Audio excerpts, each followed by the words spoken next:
lobes are separated by fissures. The horizontal fissure is a small interlobar fissure between the superior and middle lobes, while the oblique fissure is a larger interlobar fissure between the middle and inferior lobes. And what about the left lung? The left lung, or pulmo sinister, has two lobes, the superior lobe and the inferior lobe. It also features a unique projection called the lingula, which is a tongue-like extension of the lung that corresponds to the middle lobe in the right lung. The left lung also has an oblique fissure separating its two lobes. What about the segments within the lungs? The lobes are further divided into smaller functional units called segments. These segments are not separated by interlobar fissures, but by fibrous septa. The right lung typically has 10 segments. The superior lobe has 3 segments, apical, posterior, and anterior. The middle lobe has 2 segments, lateral and medial. The inferior lobe has 5 segments, superior basal, also called apical, medial basal, also called cardiac, anterior basal, lateral basal, and posterior basal. How are the segments in the left lung organized? In the left lung, some segments merge into single functional units, resulting in a total of 8 segments.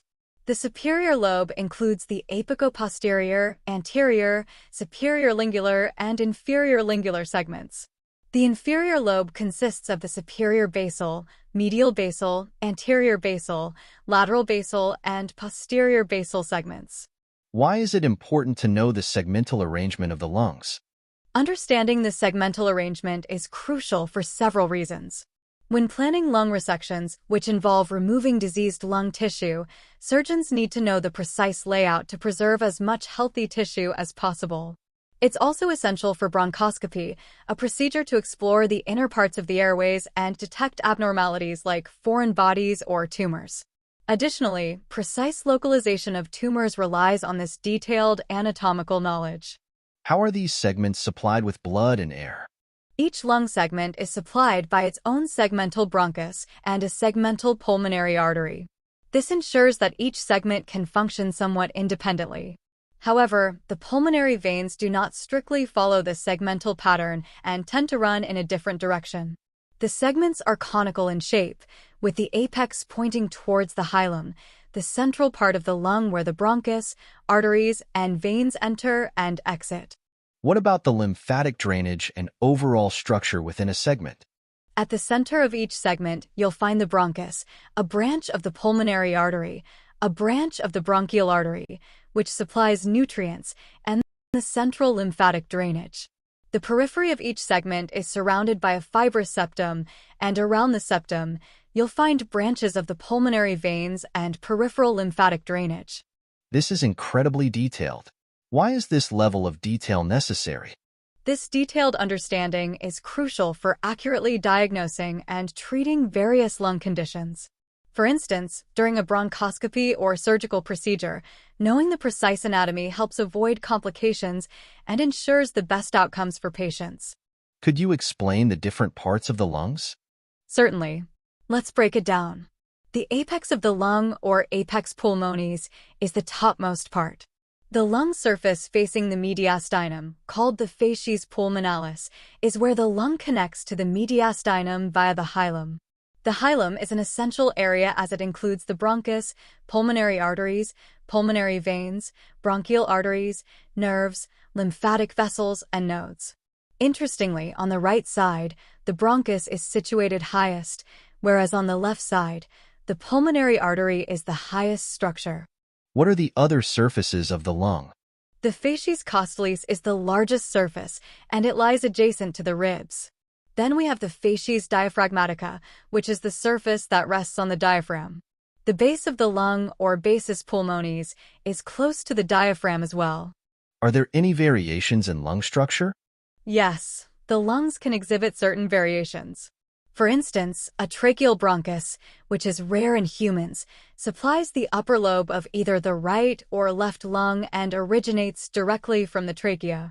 This is common in some mammals, like domestic pigs. There's also accessory lobarization, where a part of the lung is separated by its interlobar fissure. Examples include the lingular lobe of the left lung and the azygous lobe on the mediastinal surface of the right lung. What about pulmonary sequestration? Pulmonary sequestration is a condition where lung tissue is not connected to the pulmonary circulation and is instead supplied by the bronchial artery. This means the sequestered lung tissue receives blood differently than the rest of the lung. How is lung tissue functionally organized? On a finer level, lung tissue is divided into smaller units. We differentiate between 15 orders of bronchial branches and 5 orders of bronchioles. Bronchioles form functional units known as secondary lobules, which consist of 3 to 5 terminal bronchioles. A terminal bronchiole is the last airway branch that does not contain alveoli. Each primary lobule is supplied by one terminal bronchiole, leading to the acinus, which includes 3 orders of respiratory bronchioles and alveoli within their walls. This continues to alveolar ducts and finally to alveolar sacs containing several alveoli. Can you explain secondary lobules in more detail? Sure. The term secondary lobule comes from radiology. These structures, about 1 to 1.5 centimeters in size, are the smallest units visible on a radiograph. They have a fibrous boundary and are supplied by 3 to 5 terminal bronchioles. Each secondary lobule contains smaller units called acini, separated by interlobular septa, which also carry the pulmonary veins and lymphatic vessels. Within the lobule, intralobular septa separate individual acini. These septa can show characteristic changes in various pathological conditions visible on CT or X-ray images, such as interstitial pulmonary edema, alveolar pulmonary edema, interstitial pulmonary fibrosis, and lung inflammations like COVID-19. How does blood flow within the lungs? Deoxygenated blood flows into the lung tissue, where it reaches the alveoli for oxygenation. This oxygenated blood then flows laterally and outward. Deoxygenated blood moves along the axis of the secondary lobule, while oxygenated blood flows outwards along the periphery. The bronchial artery branches along the bronchi, providing additional blood supply. What about the pulmonary interstitium? The pulmonary interstitium is the tissue that forms the framework of the lung. It runs alongside central branching structures within acini and on their surfaces along with veins and lymphatic drainage. Interstitial lung processes can affect these areas and are critical for maintaining the structural integrity of the lungs. Thank you, Emma, for the detailed explanation. You're welcome. Understanding these details is vital for diagnosing and treating various lung conditions effectively. Hi, Emma. Can you explain the blood supply to the lungs? Of course. The blood supply to the lungs, known as vasa pulmonum, consists of 3 main types of blood vessels: the pulmonary arteries A, pulmonalis, the pulmonary veins versus pulmonales, and the bronchial arteries AA bronchioles. What is the role of the pulmonary arteries? The pulmonary arteries are crucial as they carry deoxygenated blood from the right ventricle of the heart to the lungs. They branch into 2 main arteries, which then divide alongside the bronchi into segmental branches. This branching continues to follow the bronchial tree down to smaller segments. The primary function of the pulmonary arteries is to transport blood low in oxygen and high in carbon dioxide to the lungs for gas exchange. How does the blood get back to the heart? That's where the pulmonary veins come in. These veins carry oxygenated blood from the lungs back to the left atrium of the heart. Unlike the arteries, the veins don't follow the same segmental organization. Instead, they gather into several large trunks and travel almost perpendicularly to the arteries. Interestingly, the walls of the pulmonary veins contain myocardial cells, which can sometimes be a source of arrhythmias. And what about the bronchial arteries? The bronchial arteries are part of the nutritional circulation. They originate from the aorta and the intercostal arteries, and their primary role is to supply the lung tissues, including the alveoli, interstitium, and bronchial walls, with nutrients and oxygen. Under normal conditions, these arteries are quite thin, but in cases of chronic lung diseases, they can hypertrophy or enlarge to meet the increased demand. How do these vessels interact within the lungs? The pulmonary arteries and veins have distinct paths. The arteries closely follow the segmental structure of the lungs and branch along with the bronchi. In each lung segment, the arteries are centrally located. In contrast, the pulmonary veins are more peripheral and don't adhere to the segmental arrangement. They course through the periphery of each segment, eventually converging towards the heart. That makes sense. So, the arteries and veins serve different purposes and have unique pathways within the lungs. Exactly. The pulmonary arteries and veins work together to facilitate gas exchange, arteries bringing deoxygenated blood to the lungs, and veins returning oxygenated blood to the heart. Meanwhile, the bronchial arteries ensure the lung tissues themselves receive adequate nourishment. This efficient organization supports the lung's vital role in respiration. Thank you for the detailed explanation. It's fascinating how the body has such a complex yet well-organized system. You're welcome. Understanding the blood supply to the lungs is fundamental to grasping how our respiratory system functions, especially in both health and disease. Can you explain the functional circulation of the lungs? Absolutely. The functional circulation of the lungs primarily involves the pulmonary artery A, pulmonalis, which originates from the right ventricle of the heart. This artery branches into two main arteries, known as the left and right branches ramus sinister et dexter, entering the lungs at the pulmonary hilum. It carries deoxygenated blood with low oxygen content and high carbon dioxide content to the lungs. How does this branching continue within the lungs? Great question. Within the lungs, the pulmonary artery further divides into lobar branches rami lobers. On the left side, it splits into upper and lower branches, while on the right side, it splits into upper, middle, and lower branches. These lobar branches then divide into segmental branches rami segmentals, with 10 segmental branches on each side of the lungs. What happens after the segmental branches? The segmental branches further subdivide into subsegmental branches rami subsegmentaires and then into lobular branches rami lobulars, which direct blood into the secondary lobules of the lungs. This is where the capillary network rete capillare plays a crucial role. The capillaries surround the alveoli, facilitating the exchange of gases. Deoxygenated blood releases carbon dioxide and absorbs oxygen in this network. So, the blood gets oxygenated in the capillary network? Exactly.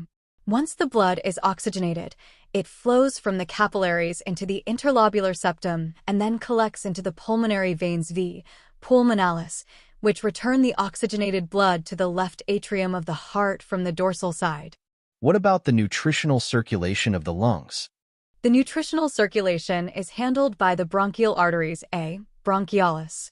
These arteries usually originate from the aorta, with variable origins and numbers of branches. Typically, there are two bronchial arteries, one on each side. On the right, they often branch from the third posterior intercostal artery, while on the left, they directly branch from the thoracic aorta. These arteries supply oxygen and nutrients to the lung tissues. In chronic lung diseases, the bronchial arteries can hypertrophy or enlarge, often leading to bleeding into the lungs, known as hemoptysis. And how is the blood drained from the bronchial circulation? The blood from the bronchial circulation is drained by the bronchial veins versus bronchioles. These veins drain into the azygous vein, accessory hemiazygos vein, intercostal veins, and ultimately into the superior vena cava. Can you describe the secondary lobule structure? Certainly. A secondary lobule typically contains 3 to 5 terminal bronchioles and is surrounded by the interlobular septum. The pulmonary vein and lymphatic pathways run within the septum. Deoxygenated blood flows through the center of the secondary lobule, while oxygenated blood drains outward along its periphery. What is the pulmonary hilum, and why is it important? The pulmonary hilum is a vital structure that connects the lungs to the mediastinum. It contains several important components: the bronchi, branches of the pulmonary artery carrying deoxygenated blood, pulmonary veins carrying oxygenated blood, the bronchial arteries for nutritional supply, nerves, lymphatic vessels, and lymph nodes. The arrangement within the hilum can vary. On the right side, the bronchus is positioned highest, and the pulmonary veins are lowest. On the left side, the pulmonary artery is highest, with the bronchus positioned below it, and the pulmonary veins are lowest. This makes the pulmonary hilum quite a complex structure. Indeed, it is. The pulmonary hilum plays a critical role in organizing the passage of air, blood, and nutrients into and out of the lungs, ensuring efficient respiratory and circulatory function. Thank you for the detailed explanation. It's incredible how intricately organized our lungs are. You're welcome. The complexity and efficiency of lung circulation are key to our ability to breathe and oxygenate our blood effectively. Understanding these mechanisms is fundamental for anyone studying respiratory physiology or medicine. Hello, Emma. Can you explain the branching of the airways from the trachea to the alveoli? Of course. Let's start with the trachea, also known as the windpipe. The trachea is a tube that connects to the larynx and is situated between the C6 and Th4 vertebrae. It attaches to the cricoid cartilage via the cricotracheal ligament. What is the structure of the trachea like? The trachea is formed by tracheal cartilages, which are cartilaginous and horseshoe-shaped structures providing a firm and elastic framework. These cartilages are linked by annular ligaments. The back part of the trachea, called the membranous wall, is made of connective tissue, and beneath it lies the trachealis muscle, a smooth muscle that regulates the diameter of the trachea under the influence of the parasympathetic and sympathetic nervous systems. In front of the trachea is the pretracheal fascia, which transitions to form the adventitia, a loosely structured fibrous membrane. What can you tell me about the inside of the trachea? Inside the trachea, you'll find vertical folds of mucous membrane called plesiverticals. The walls contain elastic fibers that anchor the mucosa to the cartilage and there are also multiple tracheal glands located under the mucosa. The entire respiratory tract is lined with ciliated epithelium, which helps move mucus and trapped particles out of the airways. What happens after the trachea? The trachea divides at the level of the Th4 vertebra into the right and left main bronchi, creating a ridge called the carina, which is visible during endoscopy. This branching structure is known as the bronchial tree. The main bronchi, also called bronchi principales, branch at an angle between 70 to 90 degrees. Is there any difference between the right and left main bronchi? Yes, there are significant differences. The right main bronchus branches at about 30 degrees from the vertical line of the trachea and is shorter, wider, and more vertical compared to the left bronchus. This is why inhaled foreign objects are more likely to enter the right bronchus. In contrast, the left main bronchus branches at about 60 degrees, making it longer, narrower, and more curved. What happens after the main bronchi enter the lungs?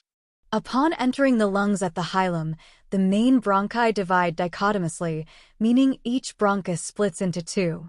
This forms the lobar bronchi. The right lung has 3 lobar bronchi, the superior, middle, and inferior lobar bronchi. The middle and inferior lobes are served by the intermediate bronchus. The left lung has 2 lobar bronchi, the superior and inferior lobar bronchi. How do the bronchi continue to branch?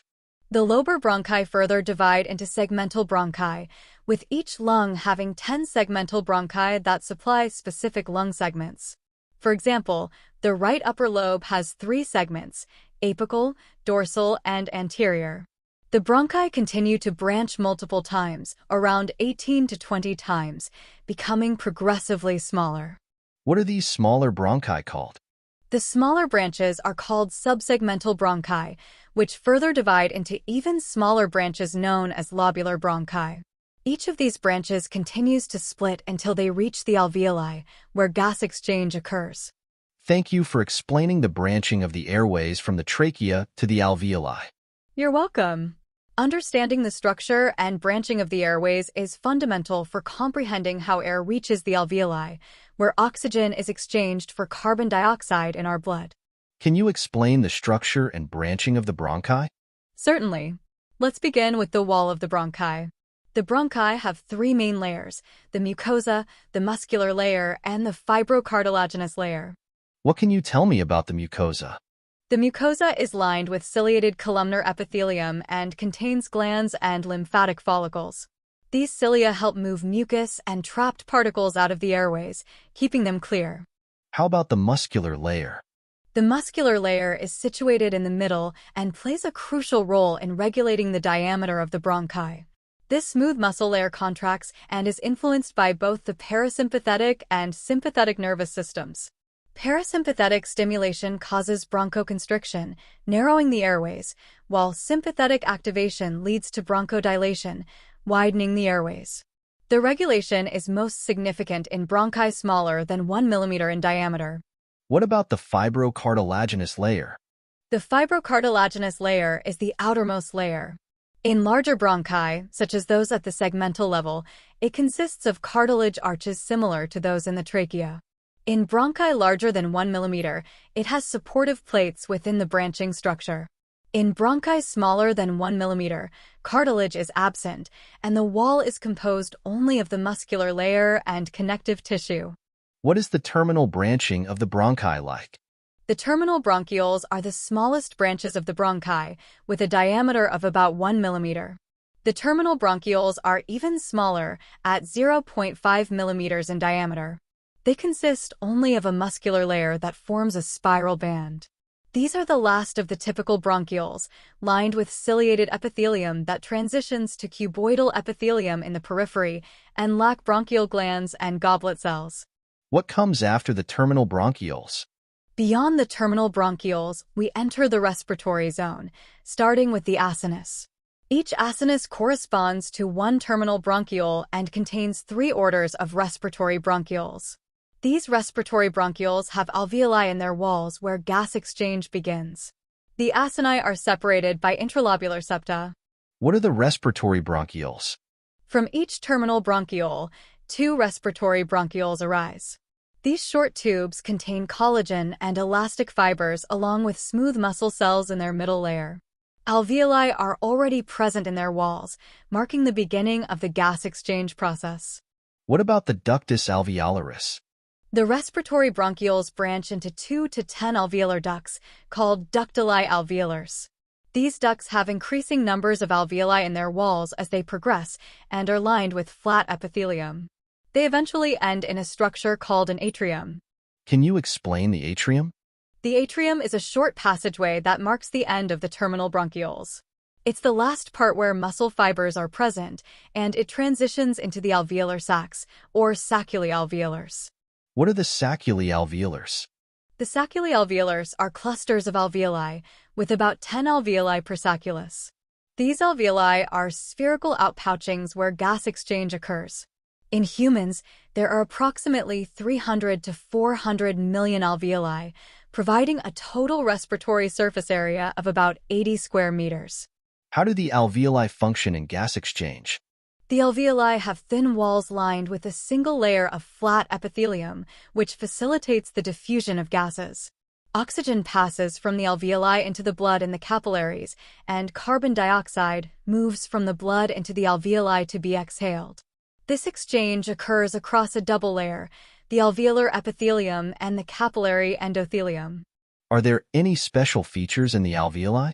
Yes. The alveoli have small openings called alveolar pores or pores of Kohn. These pores connect adjacent alveoli, allowing for pressure equalization and collateral airflow, which is especially useful if a bronchiole is blocked. However, they can also facilitate the spread of infections between alveoli. This is all very detailed and fascinating. Thank you for explaining the structure and branching of the bronchi and alveoli. You're welcome. Understanding these structures is essential for comprehending how air travels through the respiratory system and how gas exchange occurs in the lungs. Hello, Emma. Can you explain the coronary arteries to me? Sure. Let's start with the right coronary artery. It originates from the right aortic sinus. Its pathway is relatively simple compared to the left coronary artery. The right coronary artery is thinner, and it descends around the right ventricle in the coronary sinus, moving dorsally and downward. At the crux of the heart, it branches into the posterior interventricular artery, which runs in the posterior interventricular sulcus. What does the right coronary artery supply? The right coronary artery supplies the right atrium, part of the left atrium near the septum, the wall of the right ventricle, all papillary muscles of both ventricles, and the interventricular septum. It has several branches. Rami coni arteriosi. These supply the pulmonary conus and the anterior walls of the right ventricle. Ramus ventricularis dexter. RVD. This is a branch for the right ventricle. Ramus marginalis dexter. RMD found along the inferior margin. Rami atrialis dextri. These supply the right atrium, including the main right atrial artery, which gives off the branch for the sinoatrial node. The artery continues as the posterior interventricular artery, RIVP, which supplies part of the left ventricle, especially the septal and apical regions. It also branches into the ramus posterolateralis's dexter, RPLD, supplying the lower part of the left ventricle and gives off the ramus nodi atrioventricularis. What about the left coronary artery? The left coronary artery originates from the left aortic sinus. It supplies the wall of the left atrium, the left ventricle, part of the right atrium, the papillary muscles of both atria, and the interatrial and interventricular septum. Shortly after its origin, it divides into two main branches. Ramus interventricularis anterior, RI or LAD. This runs in the anterior interventricular sulcus towards the apex of the heart. It has diagonal branches, rami diagonals, that supply the anterior wall of the left ventricle and septal branches, ramus septalis, that go into the septum. Ramus circumflexus, RCX. This bends around the left side and runs in the coronary sinus in front of the left ventricle. It has marginal branches, rami marginalis, such as the ramus marginalis sinister, RMS1, RMS3, which often supply the lateral wall of the left ventricle, and the terminal branch ramus posterolateralis's sinister, supplying the lower wall of the left ventricle. Can you explain the dominance of coronary arteries? Sure. Coronary artery dominance refers to which coronary artery supplies the posterior descending artery, PDA, and the posterolateral branches. There are three types. Right dominance. The PDA and the majority of the posterolateral branches are supplied by the right coronary artery. This is the most common type. Balance dominance. The PDA is supplied by the right coronary artery, and the posterolateral branches are equally divided between the right and left coronary arteries. Left dominance. The PDA and the majority of the posterolateral branches are supplied by the left coronary artery. What happens if there is stenosis in the coronary arteries? Stenosis or narrowing of a coronary artery can severely impact blood flow to the heart muscle. For instance, stenosis in the artery supplying the AV node can lead to rhythm disturbances due to inadequate blood supply. Additionally, if the His bundle is affected, it can cause conduction system issues. When stenosis occurs, the perfusion of the right ventricle and the lower part of the left ventricle can be compromised. How do we visualize the coronary arteries? There are a couple of main methods. Catheterization coronary angiography. This involves a standardized projection to visualize the coronary arteries. CT angiography. This provides a 3D visualization of the coronary arteries, giving a detailed view of the coronary anatomy. What about the nutritional areas of the heart? The American Heart Association, AHA, describes the myocardium of the left ventricle in a segmental arrangement, dividing it into territories or segments. The left ventricle is divided into 3 sections, with the apex being the 17th segment. By assessing these territories through echocardiography, CT, MRI, or myocardial perfusion imaging, we can quantify the extent of any damage or disease. These territories also help in evaluating the morphology of the affected coronary arteries. For example, the lower and bottom part of the septum is supplied by the right coronary artery. The upper part of the septum and the anterior wall is supplied by the ramus interventricularis anterior. The lateral part is supplied by the ramus circumflexus. This structured approach allows for precise assessment and treatment planning based on the specific regions affected. Hello, Emma. Can you explain the veins of the heart to me? Of course. The veins of the heart, known as venae cordis, drain blood from the myocardium. They are quite similar to the coronary arteries in terms of their course, and they follow a similar path. However, heart veins don't have valves along their path. How are these veins classified? The heart veins are classified into 3 main groups based on where they drain. 1. Veins draining into the coronary sinus. These carry about 60% of the heart's blood. 2. Anterior veins of the right ventricle. Venae ventriculi dextri anteriors. These carry about 34% of the blood. 3. Small cardiac veins, venae cordis minimae. These carry about 6% of the blood. What can you tell me about the coronary sinus? The coronary sinus is a wide venous channel and the main collection vessel for blood returning from the myocardium. It is located in the left coronary sulcus and drains into the right atrium. At its opening, there is a valve called the valvula sinus coronarii. The coronary sinus collects blood from several major veins. 1. Great cardiac vein, vena cordis magna. It begins as the anterior interventricular vein at the apex of the heart, travels in the anterior interventricular sulcus, collects blood from the left ventricle, and continues as the great cardiac vein. It then runs to the back of the heart and drains into the coronary sinus.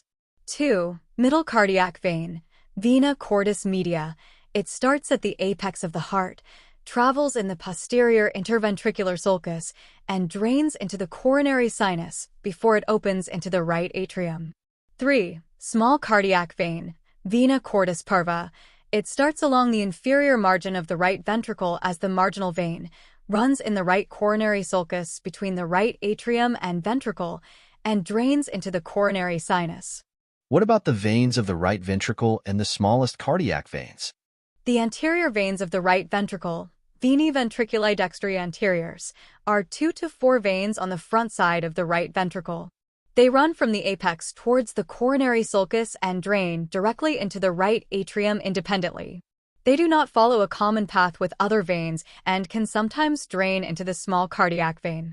The small cardiac veins, venae cordis minime or Thebesian veins, are tiny veins that drain directly into the nearest heart chambers. They are more numerous in the atria but can also be found in the ventricles, especially at the apical part of the septum. These veins account for up to 40% of the blood returning from the coronary circulation, along with the anterior veins of the right ventricle. Why is the coronary sinus important? The coronary sinus is crucial because it sometimes serves as an additional entry point for the left superior vena cava if the right superior vena cava is absent. This anatomical variation allows blood to enter the heart. Additionally, the coronary sinus is used in medical procedures such as the insertion of pacemaker electrodes, which can be threaded through the coronary sinus to reach the left ventricle and the outflow tract. Can you summarize the main heart veins and their locations? Certainly. Here's a quick summary.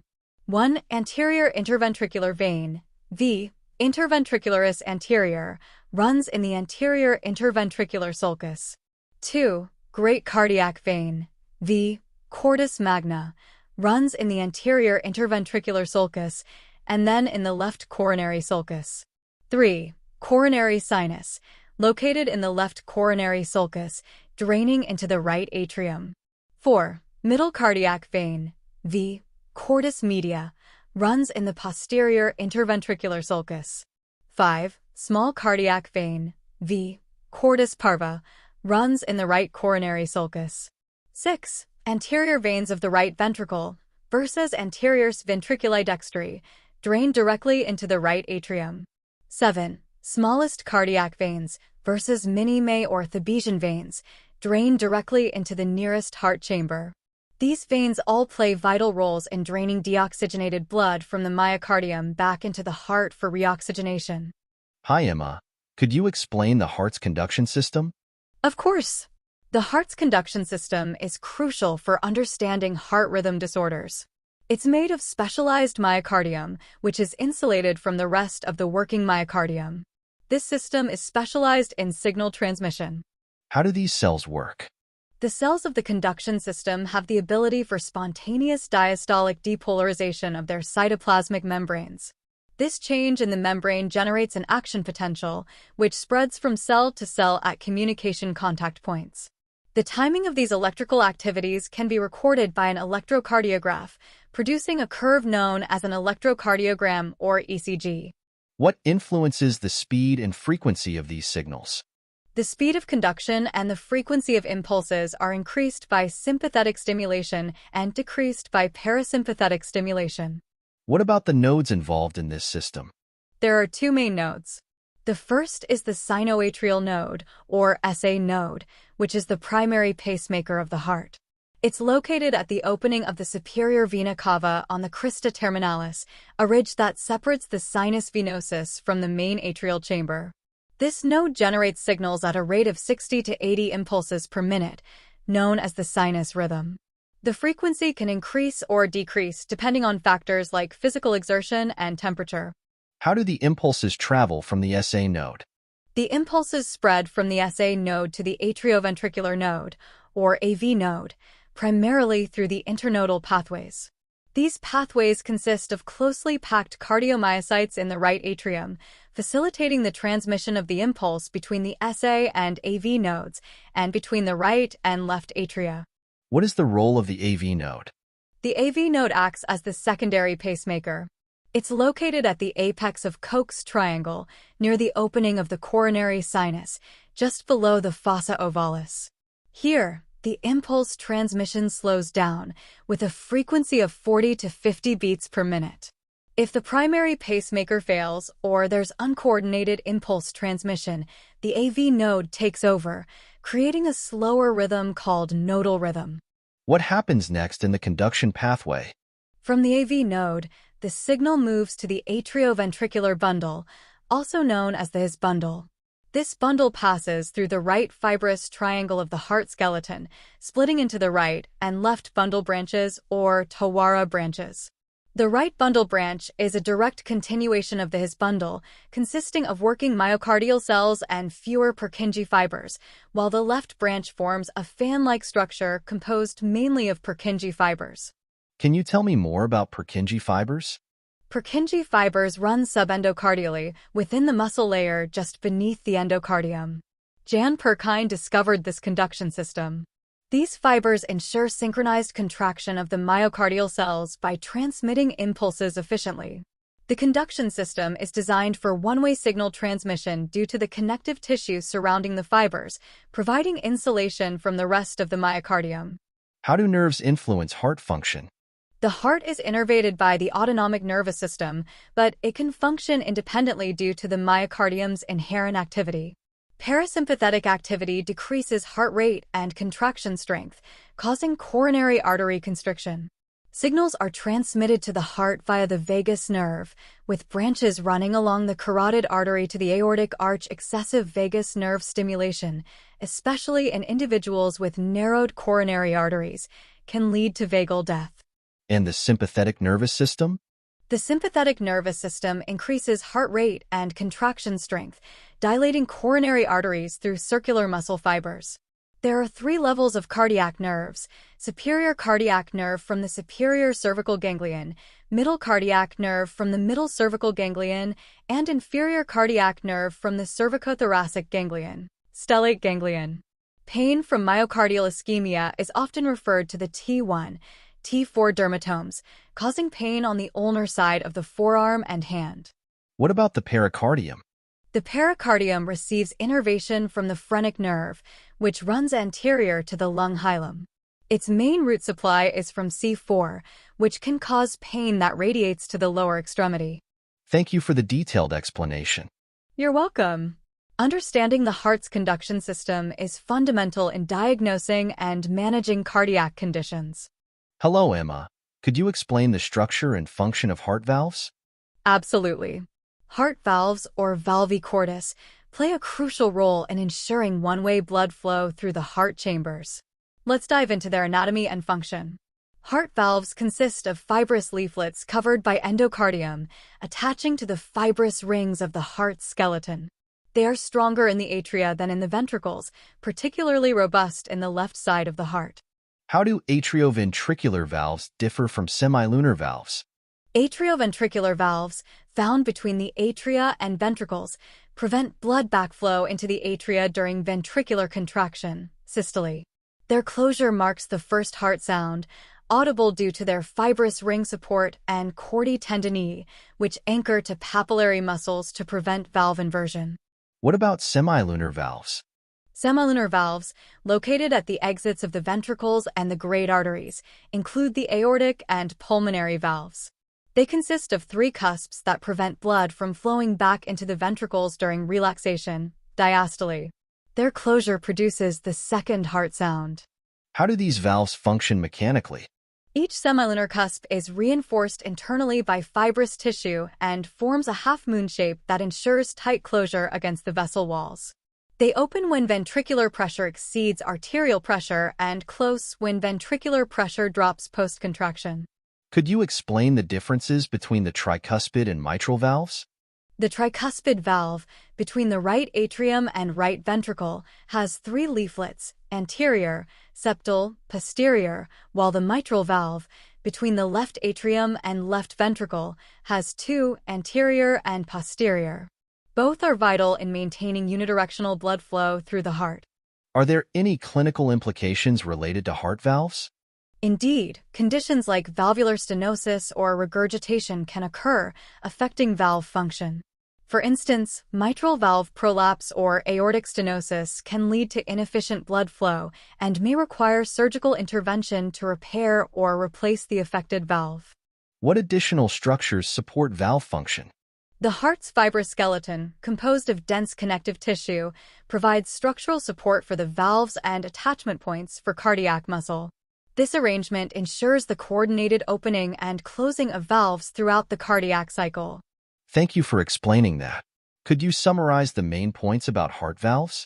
Heart valves regulate blood flow through the heart, with atrioventricular valves preventing backflow from the ventricles to the atria and semilunar valves ensuring blood flows in one direction from the ventricles to the arteries.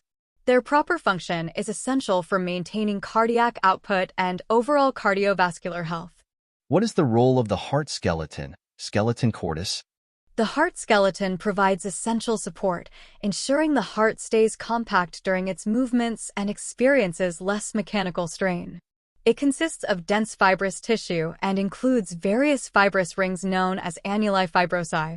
What are these fibrous rings used for? Each fibrous ring supports a specific heart valve, the annulus aorticus for the aortic valve, which is triple bent like a garland, the annulus fibrosus trunci pulmonalis for the pulmonary valve, the annulus fibrosus dexter for the tricuspid valve, and the annulus fibrosus sinister for the bicuspid, mitral, valve. Could you explain the structure of the trigonum fibrosum? Certainly. The trigonum fibrosum is a triangular fibrous area formed between these rings. The trigonum fibrosum dextrum lies between the annulus fibrosus dexter, sinister, and aorticus, providing passage for the fasciculus atrioventricularis, which facilitates the electrical impulse transmission between the atria and ventricles. How does this affect the heart's electrical activity? The heart's electrical insulation is crucially maintained by structures like the Tadaros tendon and the trigonum fibrosum. Tadaros tendon connects the posterior part of trigonum fibrosum dextrum to the valve of the inferior vena cava, playing a role in the electrical isolation of the atria and ventricles, ensuring synchronous electrical signal propagation. What about the ligamentum infundibuli? The ligamentum infundibuli is a fibrous band between the pulmonary trunk and the aorta, limiting torsional movements and ensuring proper alignment during heart contractions. It extends from the trigonum fibrosum dextrum to the annulus aorticus and annulus trunci pulmonalis. How do the laminae fibrosi contribute to heart function? Laminae fibrosi asterisk are fibrous plates supporting the valves and the membranous part of the septum in the atria and ventricles. They separate the myocardium of the atria and ventricles, preventing the spread of electrical impulses between these chambers. What is the significance of the fila coronaria? The fila coronaria, found in both the mitral and tricuspid valves, are projections embedded in the sulcal connective tissue. They play a role in anchoring these valves securely within the heart structure. So, these structures ensure the heart functions efficiently? Exactly. The intricate network of fibrous tissues and rings, along with specialized tendons and ligaments, forms a structural foundation that supports the valves, isolates electrical impulses, and ensures the heart's mechanical integrity and efficient function. Hello, Emma. Can you explain the basic structure and location of the liver? Of course. The liver is an unpaired organ that weighs about 1.5 kilograms. It's situated in the right side of the abdominal cavity, just beneath the diaphragm. The liver is connected to the biliary system, which is essential for the digestion and processing of fats. Interestingly, the left lobe of the liver extends to the left of the midline. In some cases, this extension is quite significant, reaching behind the spleen and around the stomach.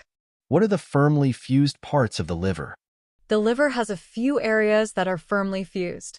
One such part is the area that closely adheres to the diaphragm, known as the bare area or area nuda. This section is not covered by the peritoneal surface, hence it is referred to as bare. Additionally, the inferior vena cava passes through the liver, creating an indentation as it presses into the liver tissue. Could you describe the peritoneal spaces around the liver? Certainly. The liver is surrounded by several peritoneal spaces. These include the space around the liver, the subhepatic space, and the diaphragmatic space. There are also specific areas where free abdominal cavity fluid might accumulate, such as the hepatorenal recess, located between the kidney and liver, and the subdiaphragmatic recess. What about the ligaments associated with the liver? The liver is supported and connected by several important ligaments. The ligamentum teres hepatis is the obliterated umbilical vein, found caudally. The ligamentum venosum is another obliterated structure, part of the embryonic venous duct connecting the portal vein and the inferior vena cava, positioned cranially on the dorsal side. On the anterior side of the liver, we have the ligamentum falciform, a remnant of the ventral mesentery. The coronary ligaments, both anterior and posterior, form a crown-like structure around the bare area, suspending the liver from the diaphragm.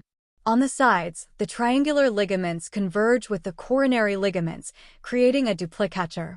Lastly, there's the fibrous appendix, an appendage at the end of the liver on the left. How does the liver maintain its smooth surface? The liver is covered by the peritoneum, which provides a smooth surface. This smooth covering is essential for the liver's movement and interaction with adjacent organs. What can you tell me about the posterior part of the liver? The posterior part of the liver bears impressions of various organs, including the stomach, kidneys, and duodenum. Because the liver is quite elastic, it retains these impressions, which helps in identifying its orientation and the lobes. How are the lobes of the liver distinguished? The lobes of the liver are distinguished based on certain anatomical features, particularly the sagittal fissures. The right sagittal fissure is a deep groove that houses two critical structures: the groove for the inferior vena cava, known as the sulcus venae cavi inferioris, and the fossa vesicae felii, where the gallbladder resides. These features play a vital role in the vascular connection and outflow of the liver. And the left sagittal fissure? The left sagittal fissure contains the ligamentum venosum aurantiae, also known as the ductus venosus, and the ligamentum teres hepatis. In cases where there's increased pressure in the portal circulation, this part can recanalize back into the umbilical vein, forming venous structures that allow blood to flow out of the liver through the umbilical vein. Finally, what is the porta hepatis? The porta hepatis is the gateway to the liver, located between the right and left sagittal fissures. This crucial structure contains the portal triad, the hepatic duct, the proper hepatic artery, and the portal vein. The porta hepatis leads into the hepatoduodenal ligament, which continues to the duodenum, facilitating the liver's connection to the rest of the digestive system. Can you explain how the liver lobes are structured and separated? Certainly. The liver is divided into several lobes that are not equal in size, but are functionally separated. Each lobe has its own distinct vascular supply and bile duct system. The left lobe, or lobus sinister, is clearly visible from both the front and back. The right lobe, or lobus dexter, is separated from the left lobe by Cantley's line. This line runs from the axis of the gallbladder fossa across the convexity of the liver to the fossa of the inferior vena cava. Additionally, the internal boundary between these lobes is formed by the middle hepatic vein. What are the quadrate and caudate lobes? The quadrate lobe, or lobus quadratus, is located under the transverse part formed by the portal vein. The caudate lobe, or lobus caudatus, is an elongated lobe that is visible only from the back. In cases of cirrhosis or other liver diseases, the caudate lobe tends to enlarge because it has a direct connection to the veins leading into the inferior vena cava. It often overlaps the inferior vena cava from the back. How are the liver segments defined, and why are they important? The liver is divided into functional anatomical units known as segments. These segments can be surgically removed under certain conditions, making them crucial for liver surgeries. The division is based on vascular supply. The horizontal plane of the portal vein divides the liver horizontally into upper and lower segments, while three vertical planes formed around the course of the hepatic veins, right, middle, and left, further subdivide it. Can you describe the different segments within each lobe? Certainly. The caudate lobe is located at the top and back of the liver. The left lobe, or lobus sinister, includes the superior lateral left segment, sinister lateralis superior, and the inferior medial left segment, sinister medialis inferior, divided by the left hepatic vein. The quadrate lobe includes the superior medial, medial superior, and inferior medial, medial inferior, segments. The right lobe, or lobus dexter, has several segments: anterior medial, posterior inferior, posterior lateral, and posterior medial, divided by the right hepatic vein into medial and lateral sectors. Why is it important to differentiate these segments? Differentiating these segments is crucial for surgical procedures. Surgeons can remove segments as functional units during operations. For example, they might perform a left-sided hepatectomy to remove a specific segment or an extended left-sided hepatectomy for a larger portion. Similarly, right-sided hepatectomies and extended right-sided hepatectomies are performed based on the extent of the disease. This method is particularly useful for removing affected areas such as metastases, allowing for precise and targeted surgeries. Hi, Emma. Can we talk about the liver today? I'm curious about its structure and function. Of course. The liver is an unpaired organ weighing about 1.5 kilograms. It's located in the right upper quadrant of the abdomen, just below the diaphragm. The liver is connected to the bile duct system, which plays a crucial role in digestion. What are the main parts of the liver? The liver consists of several parts, with the most notable being the right and left lobes. The left lobe extends to the left of the midline and sometimes reaches as far as the spleen, wrapping around the stomach. There are also smaller lobes, such as the quadrate and caudate lobes.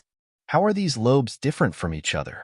The lobes are not only structurally distinct but also functionally separated. They have unique vascular supplies and bile duct connections. The right and left lobes are separated by the Cantley's line, which runs through the gallbladder fossa and the inferior vena cava. What about the peritoneal spaces around the liver? Surrounding the liver are several peritoneal spaces, including the subhepatic space and the subdiaphragmatic space. These spaces can sometimes accumulate fluid, which can be an indication of various medical conditions. Can you explain the significance of the ligaments associated with the liver? The liver is held in place by several ligaments. The most notable ones include the ligamentum teres hepatis, which is the remnant of the umbilical vein, and the ligamentum venosum, a remnant of the ductus venosus from fetal circulation. Other important ligaments are the falciform ligament, which attaches the liver to the anterior abdominal wall, and the coronary and triangular ligaments, which secure the liver to the diaphragm. How do these ligaments contribute to liver function? These ligaments help maintain the liver's position within the abdomen, ensuring it doesn't shift with body movements. They also contain important blood vessels and bile ducts that are essential for the liver's function. What can you tell me about the vascular supply of the liver? The liver has a dual blood supply, the hepatic artery and the portal vein. The hepatic artery provides oxygen-rich blood, while the portal vein brings nutrient-rich blood from the digestive organs. This dual supply is crucial for the liver's metabolic and detoxification functions. How does the blood flow through the liver? Blood from both the hepatic artery and portal vein enters the liver at the porta hepatis. From there, it flows through the liver's sinusoids, where it is processed by hepatocytes. The blood is then collected by the central veins of each lobule, which merge into the hepatic veins, and finally drains into the inferior vena cava. What about the bile ducts? The bile produced by the liver is collected by a network of bile ducts that eventually merge into the right and left hepatic ducts. These ducts join to form the common hepatic duct, which then combines with the cystic duct from the gallbladder to form the common bile duct. The bile is transported to the duodenum to aid in digestion. Can you explain the concept of liver segments? Sure. The liver is divided into 8 functional segments based on its vascular supply. These segments are important in surgical procedures because they allow for precise removal of diseased parts without affecting the rest of the liver. Each segment receives its own blood supply from the portal vein, hepatic artery, and bile duct. Why is this segmentation important in surgery? Segmentation allows surgeons to perform partial hepatectomies, removing only the affected segments. This is particularly useful in cases of tumors or other localized liver diseases. By understanding the segmental anatomy, surgeons can minimize damage to healthy liver tissue. This has been really informative. Thank you, Emma. You're welcome. The liver is a fascinating and complex organ, and understanding its anatomy and function is essential for both medical professionals and students. Hello, Emma. Could you explain the biliary system to me? Sure. The biliary system is a crucial part of the liver's function in the human body. The liver is the largest gland we have, and it produces a fluid called bile. This bile is created in liver cells and contains bile salts, bile acids, bilirubin, and cholesterol. It's quite thin and has a golden yellow color. Bile serves both as a secretion, which the body uses, and an excretion, which removes waste products. What exactly does bile do in the body? Bile has two primary roles. As a secretion, it provides bile acids necessary for the emulsification of fats, which helps in their digestion. As an excretion, it helps in getting rid of waste products like bilirubin and cholesterol by excreting them into the bile ducts. How much bile does the liver produce daily? The liver produces about 1 liter of bile each day. This bile is then transported out of the liver through bile ducts. Can you describe the structure of the bile ducts? Of course. The bile ducts are categorized into intrahepatic and extrahepatic ducts. Intrahepatic ducts are located inside the liver. They start as bile capillaries between liver cells and merge to form interlobular bile ducts, then segmental bile ducts. These segmental ducts further combine into two main ducts, the right and left hepatic ducts. What happens after these ducts leave the liver? The right and left hepatic ducts exit the liver at the porta hepatis and join to form the common hepatic duct. The extrahepatic ducts start with the common hepatic duct, which is about 3 to 5 centimeters long and travels in the hepatoduodenal ligament. An important branch, the cystic duct, leads to the gallbladder, allowing bile to flow in both directions, into and out of the gallbladder. What happens when the common hepatic duct and cystic duct merge? They form the common bile duct, or ductus choleticus, which is about 8 centimeters long. This duct continues to the major duodenal papilla, where it joins the pancreatic duct and empties into the duodenum. What changes occur if the gallbladder is removed?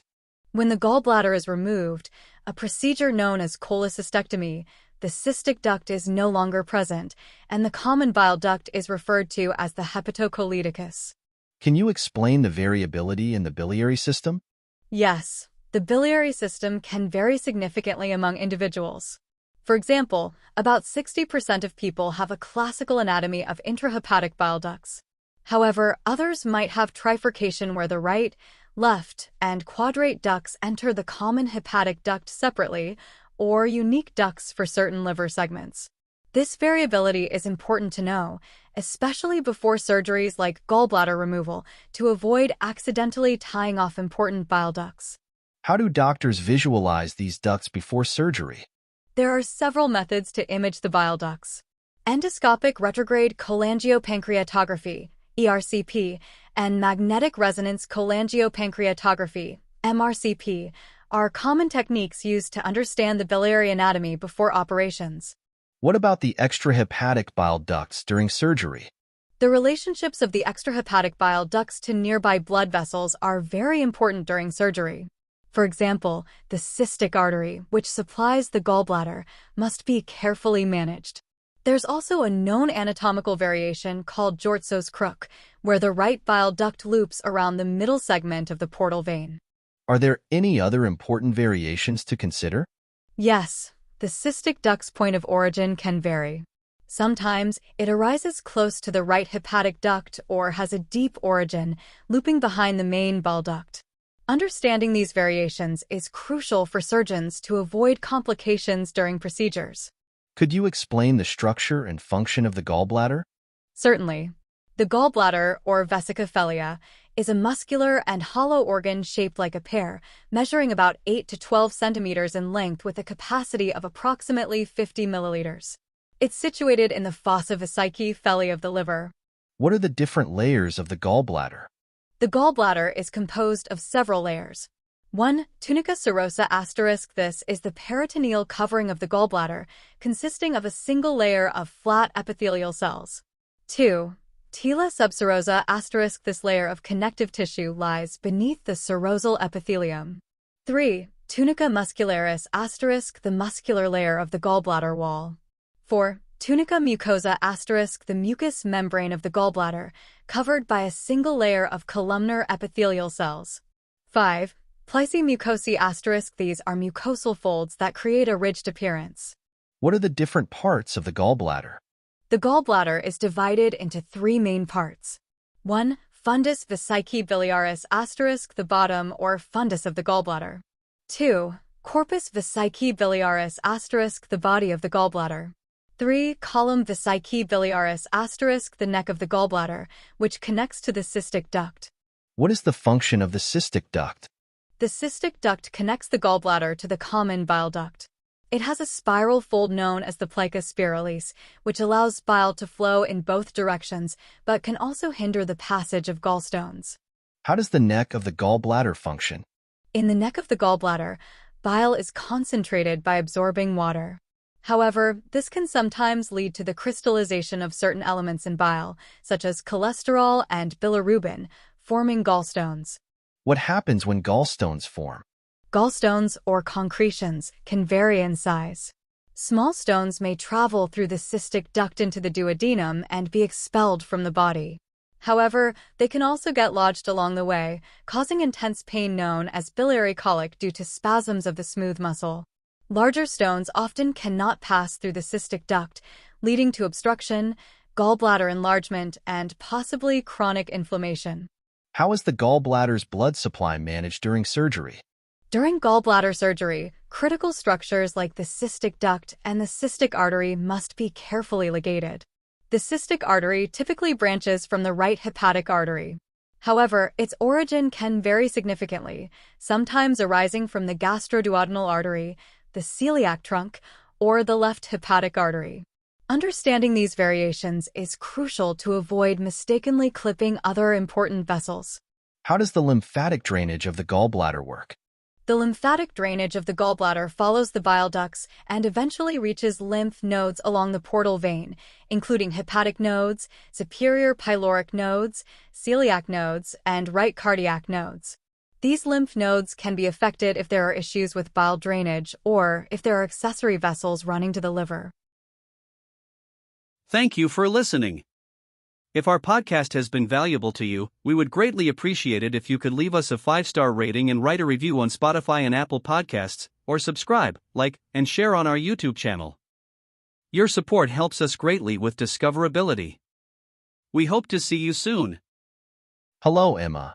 Can you explain the skeletal structure of the thorax? Absolutely. The thoracic skeleton is composed of the thoracic vertebrae, ribs, and sternum. This forms the thoracic cage, or thorax. What are the main parts of the thorax? The thorax includes the thoracic cavity, or cavitas thoracis, the superior thoracic aperture, or apertura thoracis superior, which is the upper opening of the thoracic cavity, and the inferior thoracic aperture, or apertura thoracis inferior, which is the large lower opening. The spaces between the ribs are known as intercostal spaces or spatia intercostalia. Can you tell me more about the ribs? Certainly. Ribs, or costae, are dorsally attached to the thoracic vertebrae. They have a thin layer of compact bone on the surface and spongy bone inside. Ribs are curved and categorized into 3 types. 1. True ribs, costae vary. These are the first 7 pairs of ribs, and they are connected to the sternum by costal cartilage. 2. False ribs, costae spurii. These are the next 3 pairs of ribs, and they are connected ventrally to the cartilage of the preceding rib. 3. Floating ribs, costae liberi or fluctuants. These are the last 2 pairs of ribs, lacking a cartilaginous part and embedded within the abdominal wall muscles. What are the main features of a typical rib? A typical rib has several key features. 1. Costa, rib a long, slender, and curved bone. 2. Cartilage costalis * the costal cartilage that firmly attaches the rib to the sternum or the preceding rib. 3. Caput costae * the head of the rib that articulates with the vertebral body. 4. Facies articularis capitis costae * the articular surface on the head of the rib.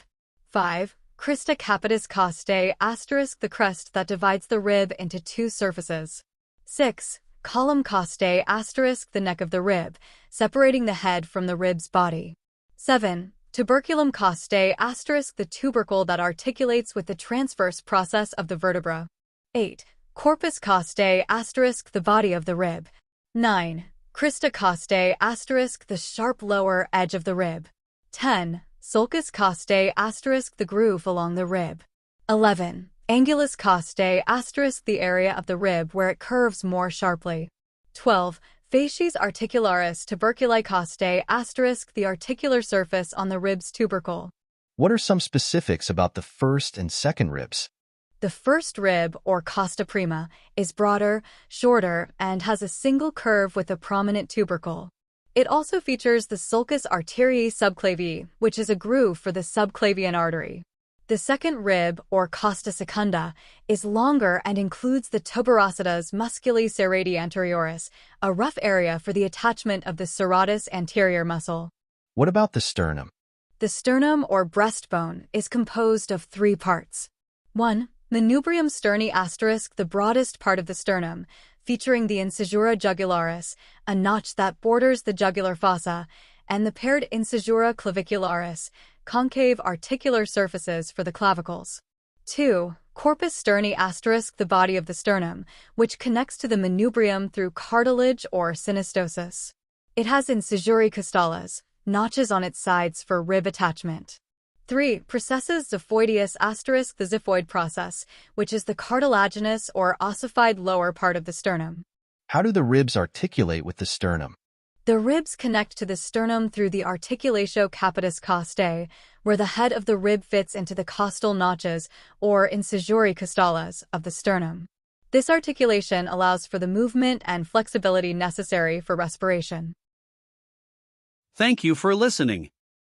If our podcast has been valuable to you, we would greatly appreciate it if you could leave us a 5-star rating and write a review on Spotify and Apple Podcasts, or subscribe, like, and share on our YouTube channel. Your support helps us greatly with discoverability. We hope to see you soon. Hello, can you explain the bones of the upper limb to me? Of course. The upper limb is divided into the shoulder girdle and the free upper limb. The shoulder girdle connects the limb to the axial skeleton and consists of two main bones, the scapula and the clavicle. The free upper limb includes the arm, humerus, the forearm, ulna and radius, and the hand, carpal bones, metacarpal bones, and phalanges. Can you describe the scapula for me? Certainly. The scapula, also known as the shoulder blade, is a flat, triangular bone located on the posterior side of the rib cage. It's a complex bone with several important features. Facies dorsalis. This is the dorsal surface of the scapula, which faces outward. Facies costalis, the costal surface, which faces the rib cage. Margins. The scapula has three margins: lateral, medial, and superior. Angles. There are three angles: superior, lateral, and inferior. Some notable structures on the scapula include spina scapulae, a prominent ridge running across the dorsal surface, dividing it into the supraspinous fossa, above the spine, and the infraspinous fossa, below the spine.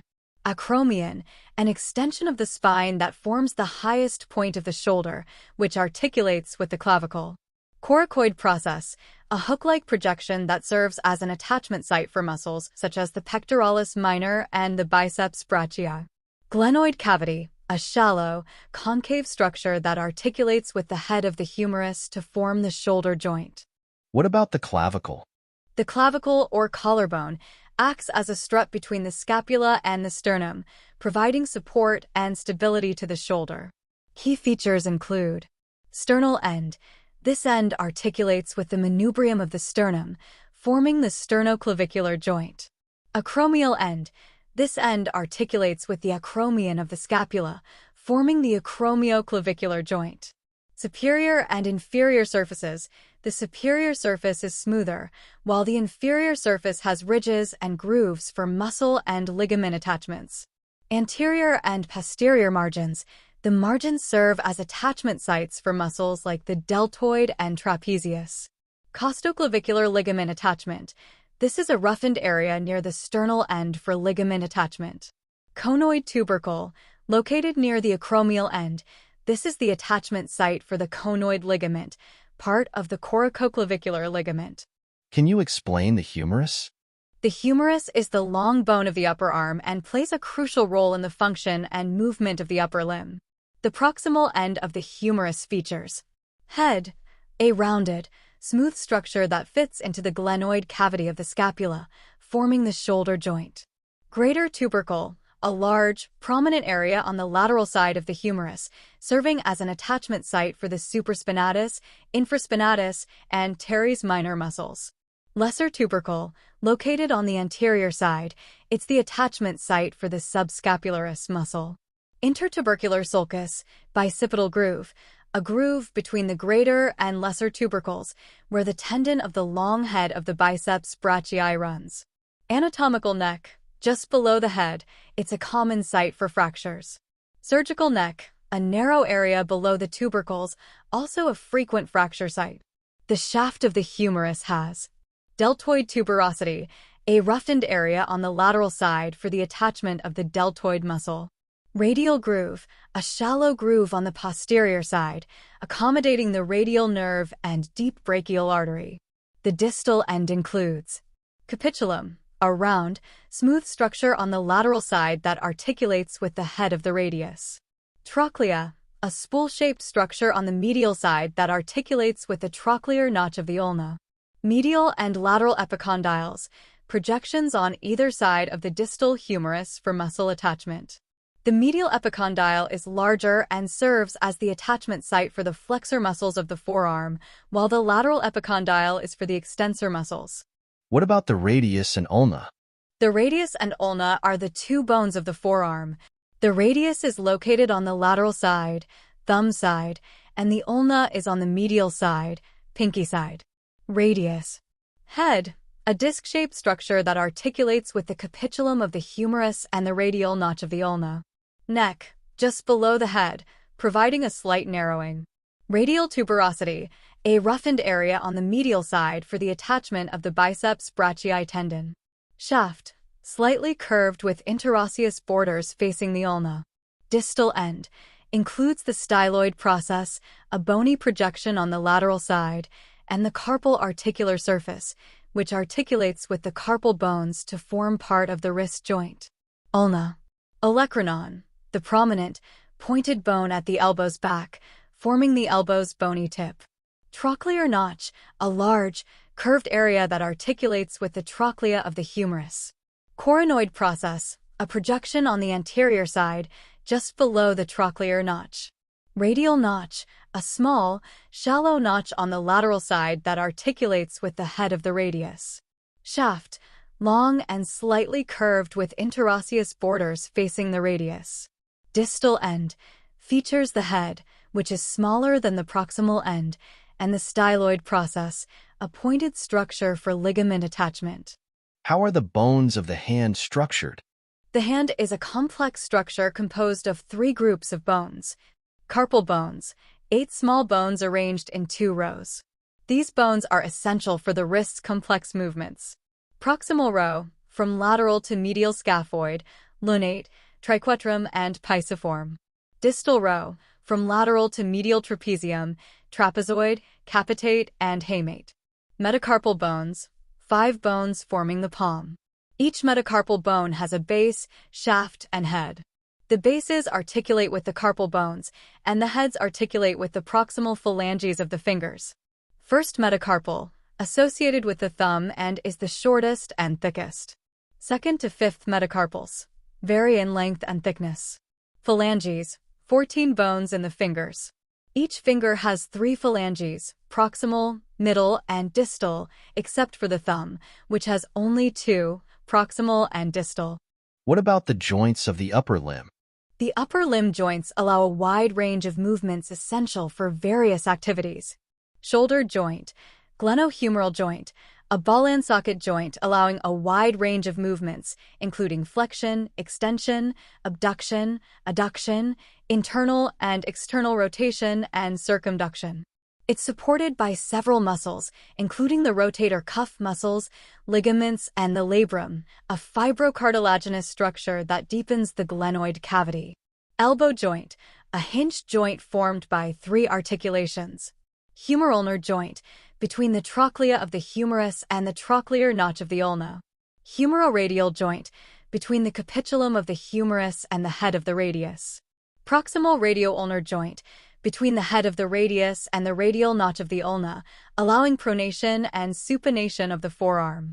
Wrist joint, radiocarpal joint, formed between the distal end of the radius and the proximal row of carpal bones, except the pisiform. It allows flexion, extension, abduction, radial deviation, adduction, ulnar deviation, and circumduction. The wrist joint is supported by ligaments, including the radiocarpal ligaments and the triangular fibrocartilage complex, TFCC. Each joint is stabilized by a combination of ligaments, muscles, tendons, and other structures to provide both stability and a wide range of motion. This is a lot of information. Can you summarize the main points? Certainly. The upper limb consists of the shoulder, girdle, and the free upper limb. Key bones include scapula, flat bone with important features like the spine, acromion, and glenoid cavity. Clavicle, acts as a strut between the scapula and sternum. Humerus, long bone of the upper arm with distinct proximal, shaft, and distal features. Radius and ulna, bones of the forearm, with the radius on the thumb side and the ulna on the pinky side.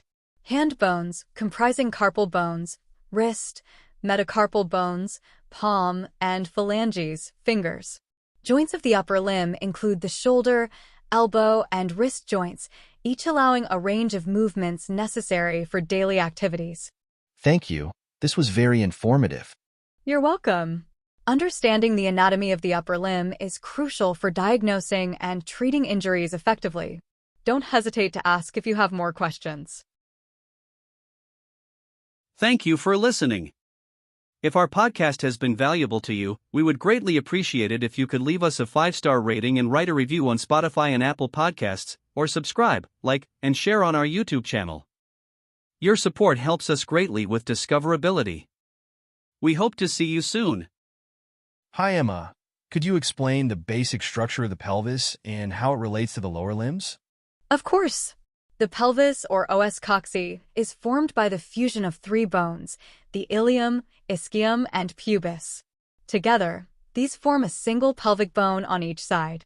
These bones meet at the acetabulum, the socket that forms the hip joint with the femur. The ilium is the largest part of the pelvic bone and consists of 2 main parts, the body, corpus osseus ilii, and the wing, ala osseus ilii, which you might know as the hip bone. One important line on the ilium is the linea arcuata, which separates the upper, larger part of the pelvis from the lower, smaller pelvis. The pelvis is crucial because it forms the foundation for the rest of the body and supports the weight of the upper body when sitting or standing. That makes sense. How does the femur fit into all of this? The femur, or thigh bone, is the longest and strongest bone in the body. Its head, caput femoris, articulates with the acetabulum of the pelvis, forming the hip joint. It has a neck, column femoris, and 2 major projections, the greater trochanter and the lesser trochanter, which are sites for muscle attachment. Moving downward, the femur has a shaft, corpus femoris, with distinct surfaces and ridges like the linea aspera, which serves as a site for muscle attachment. At its distal end, the femur has 2 large condyles, the medial and lateral condyles, which articulate with the tibia and patella to form the knee joint. What about the knee joint? How does it function? The knee joint is a complex structure formed by the femur, tibia, and patella. It's primarily a hinged joint, allowing for flexion and extension of the leg. The knee also allows some rotation when it's flexed. The menisci, which are C-shaped pieces of cartilage, act as shock absorbers between the femur and tibia, and they also help with stability. The lateral meniscus is more circular and mobile, while the medial meniscus is more fixed. Several important ligaments stabilize the knee. The most notable are the cruciate ligaments, the anterior cruciate ligament, ACL, and the posterior cruciate ligament, PCL, which prevent excessive forward and backward movement of the femur on the tibia. There are also collateral ligaments on the sides of the knee, which help prevent excessive side-to-side motion. Got it. And the tibia and fibula, how do they contribute to the lower limb structure? The tibia, or shin bone, is the larger of the two bones in the lower leg. It supports most of the body's weight and is located medially. Its upper end has two condyles, medial and lateral, that articulate with the femur to form the knee joint. The tibia's shaft has a sharp anterior edge, which you can feel as the front of your shin, and a distal end that forms the medial malleolus, which is the inner ankle bone. The fibula, on the other hand, is a smaller bone located laterally. It doesn't bear much weight, but provides muscle attachment sites and forms the lateral malleolus, or outer ankle. The tibia and fibula are connected by the interosseous membrane, a fibrous sheet that helps stabilize these bones and provides additional surface area for muscle attachment. And what about the foot bones? How are they structured? The bones of the foot are divided into three sections: the tarsal bones, metatarsal bones, and phalanges. There are 7 tarsal bones in the ankle region, the largest being the calcaneus, or heel bone, and the talus, which articulates with the tibia and fibula to form the ankle joint. The metatarsal bones form the middle part of the foot. There are 5 of them, numbered from the medial, big toe, side. They connect the tarsal bones to the phalanges, which are the bones of the toes. Each toe has 3 phalanges, except the big toe, which has 2. Additionally, the foot contains sesamoid bones, which are small, round bones embedded in tendons, particularly under the big toe, helping with weight-bearing functions. That's interesting. What ligaments are important for maintaining foot stability? Several ligaments are crucial for foot stability. One of the most important is the ligamentum plantar longum, which supports the arch of the foot. There's also the ligamentum bifurcatum, which stabilizes the connection between the calcaneus and the cuboid bone, forming a key structure called Chopard's joint. This joint is significant for movements like inversion and eversion of the foot. Moreover, the ankle joint, or articulatio talocroralis, is stabilized by the collateral ligaments, which include both medial and lateral ligaments. These ensure that the foot remains properly aligned with the leg during movements like walking or running. Lastly, what about the articulations between the toes and the metatarsals? The toes articulate with the metatarsals at the metatarsophalangeal joints. These joints allow for flexion, extension, and a bit of side-to-side movement. The ligaments here are crucial for maintaining stability, especially during walking. They include the plantar ligaments, which help stabilize the arch and prevent the toes from overextending. Between the toes themselves, you have interphalangeal joints, which allow for the bending and straightening movements of the toes. Stability here is ensured by smaller ligaments that connect the phalanges. Thank you for listening. If our podcast has been valuable to you, we would greatly appreciate it if you could leave us a 5-star rating and write a review on Spotify and Apple Podcasts, or subscribe, like, and share on our YouTube channel. Your support helps us greatly with discoverability. We hope to see you soon. Hi Emma, can you explain the structure and components of the vertebral column? Of course. The vertebral column, or spine, is a crucial structure in the human body, composed of individual bones called vertebrae. These vertebrae are connected by ligaments, joints, and intervertebral discs, which allow for movement and flexibility while providing stability. The intervertebral discs, made of fibrocartilage, serve as shock absorbers and facilitate the spine's flexibility. What are the different sections of the vertebral column? The vertebral column is divided into 5 sections, each with distinct characteristics and functions. 1. Cervical vertebrae, C1, C7. These are the smallest and lightest vertebrae located in the neck. They support the skull and allow for a range of head movements. The first cervical vertebra, known as the atlas, supports the skull and allows for nodding movements. The second vertebra, the axis, has a unique structure called the dens, which acts as a pivot for the atlas, enabling head rotation. 2. Thoracic vertebrae, T1, T12. These vertebrae are larger than the cervical vertebrae and have facets for rib attachment, which provides stability to the thoracic cage and protects vital organs like the heart and lungs. Each thoracic vertebra has costal facets for rib articulation and long, downward-sloping spinous processes. 3. Lumbar vertebrae, L1, L5. These are the largest and strongest vertebrae, designed to bear much of the body's weight. They allow for significant movement and flexibility due to their large vertebral bodies, which are kidney-shaped.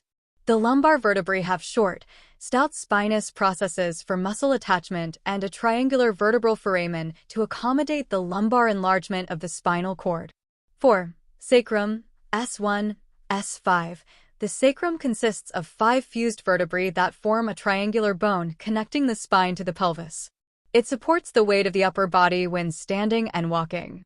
The sacrum features the sacral promontory, which is the anterior projecting edge of the first sacral vertebra, and the ali, which are wing-like projections on either side. 5. Coccyx, Co1, Co4/5. The coccyx, or tailbone, is formed by the fusion of 4 to 5 vertebrae. Though it is a vestigial structure, it serves as an attachment site for various muscles, tendons, and ligaments that contribute to the function of the pelvic floor. What are the main parts of a typical vertebra? A typical vertebra consists of several key components. 1. Vertebral body, corpus vertebrae. This is the main weight-bearing part of the vertebra, filled with spongy bone and red marrow. It provides structural support and helps bear the body's weight. 2. Vertebral arch, arcus vertebrae. This arch forms the vertebral foramen, through which the spinal cord passes. The vertebral arch comprises the pedicles and laminae. 3. Pedicles. These are short, thick processes that project backward from the vertebral body and connect it to the laminae. 4. Laminae.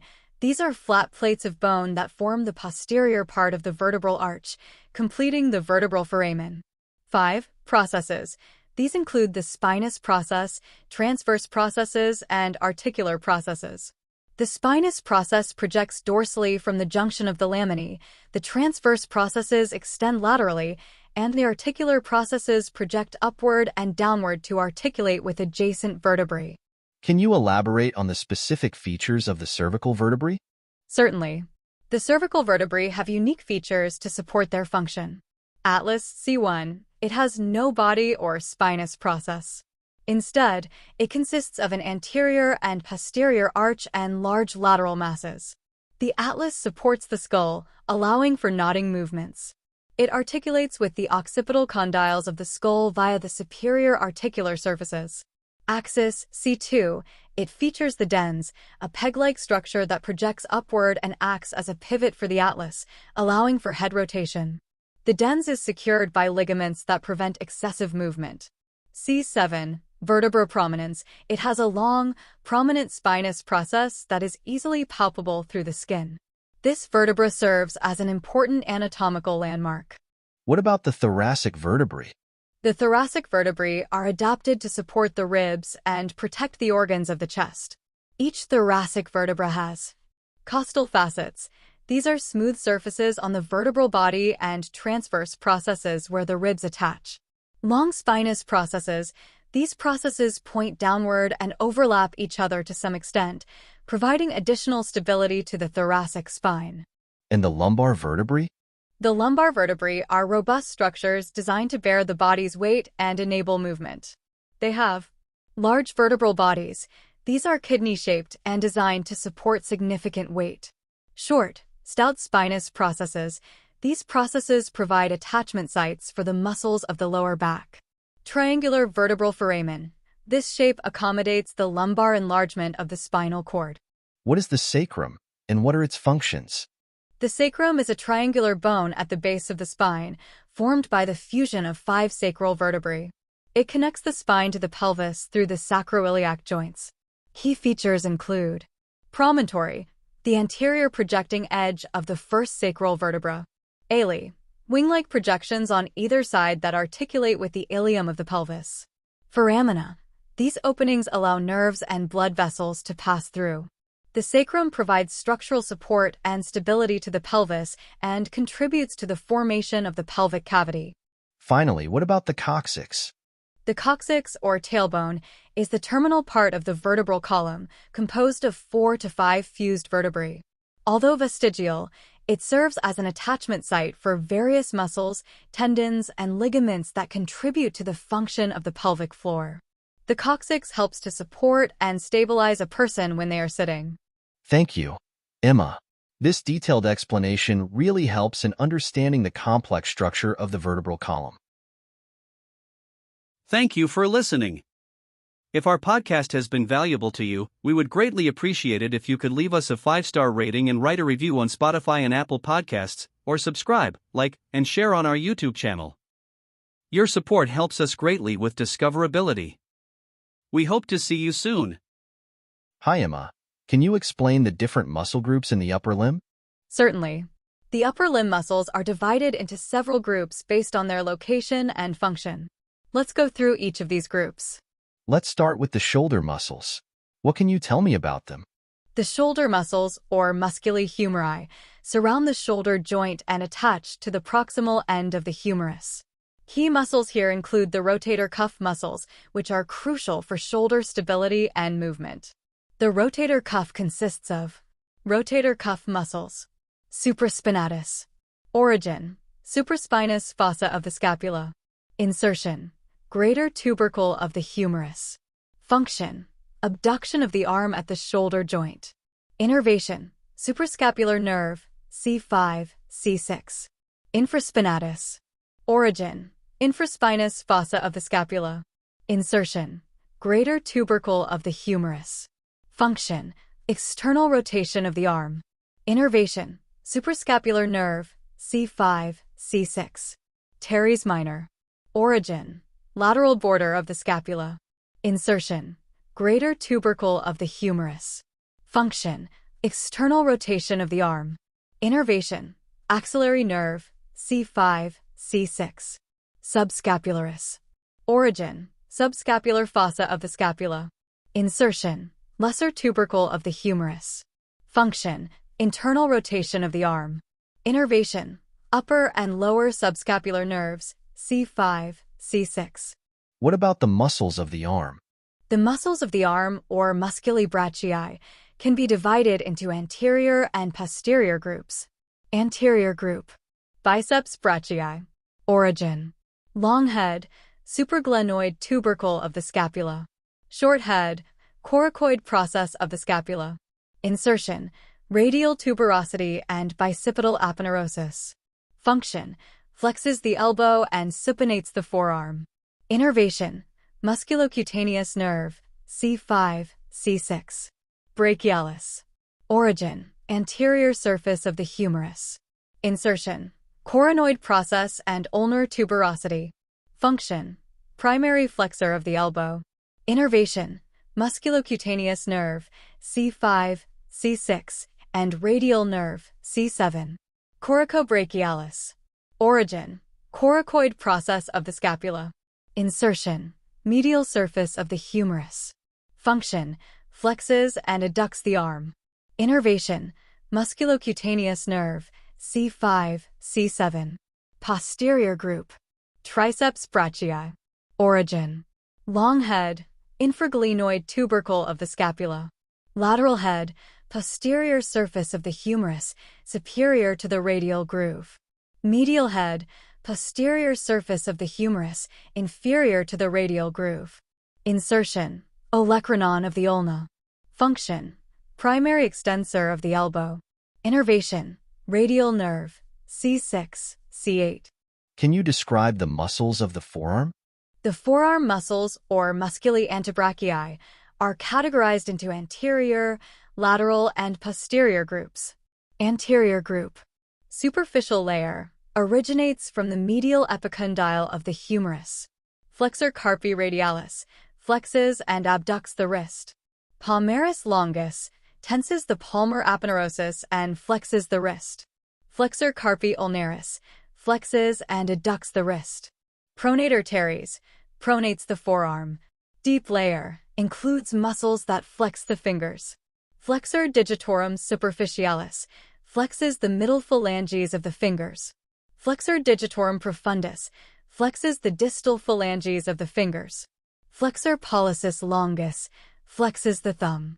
Pronator quadratus, pronates the forearm. Lateral group. Brachioradialis. Origin.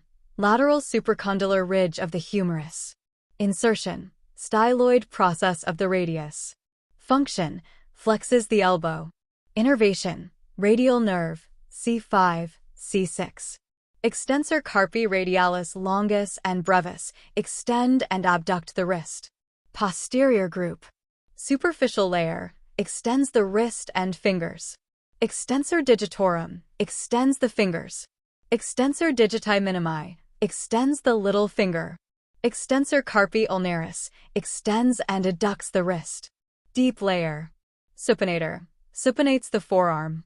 Abductor pollicis longus, abducts the thumb. Extensor pollicis brevis and longus, extend the thumb. Extensor indicis, extends the index finger. Innervation, radial nerve, C7, C8. What about the muscles of the hand? The hand muscles, or musculi manus, are responsible for fine motor movements. They are divided into thenar, hypothenar, and intermediate groups. Thenar muscles control the movements of the thumb. Abductor pollicis brevis abducts the thumb. Flexor pollicis brevis flexes the thumb. Opponens pollicis opposes the thumb. Adductor pollicis adducts the thumb. Innervation, median nerve, thenar muscles, and ulnar nerve, adductor pollicis. Hypothenar muscles control the movements of the little finger. Abductor digiti minimi abducts the little finger. Flexor digiti minimi brevis flexes the little finger. Opponens digiti minimi opposes the little finger. Innervation, ulnar nerve, C8, T1. Intermediate muscles include the lumbricals and interossei. Lumbricals, for muscles that flex the MCP joints and extend the IP joints. Origin, tendons of the flexor digitorum profundus. Insertion, extensor expansion of the fingers. Innervation, median nerve, lateral 2, and ulnar nerve, medial 2. Interossei, divided into dorsal, 4 muscles, and palmar, 3 muscles, groups. Dorsal interossei, abduct the fingers. Palmar interossei, adduct the fingers. Innervation, ulnar nerve, C8, T1. Lastly, could you explain the anatomy of the axillary region? The axillary region, or armpit, is a pyramidal space between the upper arm and the lateral chest wall. It serves as a passageway for nerves and vessels to the upper limb. Key structures include: the axillary region, or armpit, is a pyramidal space between the upper arm and the lateral chest wall, serving as a passageway for nerves and vessels to the upper limb. Key structures include: anterior wall, formed by the pectoralis major muscle. Posterior wall, formed by the latissimus dorsi, teres major, and subscapularis muscles. Medial wall, formed by the serratus anterior muscle along the rib cage. Lateral wall, formed by the humerus. Base, formed by the skin, subcutaneous tissue, and axillary fascia. Apex, bound by the first rib, clavicle, and superior border of the scapula. Key features: axillary artery and vein, major blood vessels supplying the upper limb. Brachial plexus, a network of nerves that innervate the upper limb. Axillary lymph nodes, important for lymphatic drainage from the upper limb and breast region. The axillary space is essential for the passage and protection of these vital structures, with each wall providing specific structural and functional support. Thank you for listening. If our podcast has been valuable to you, we would greatly appreciate it if you could leave us a 5-star rating and write a review on Spotify and Apple Podcasts, or subscribe, like, and share on our YouTube channel. Your support helps us greatly with discoverability. We hope to see you soon.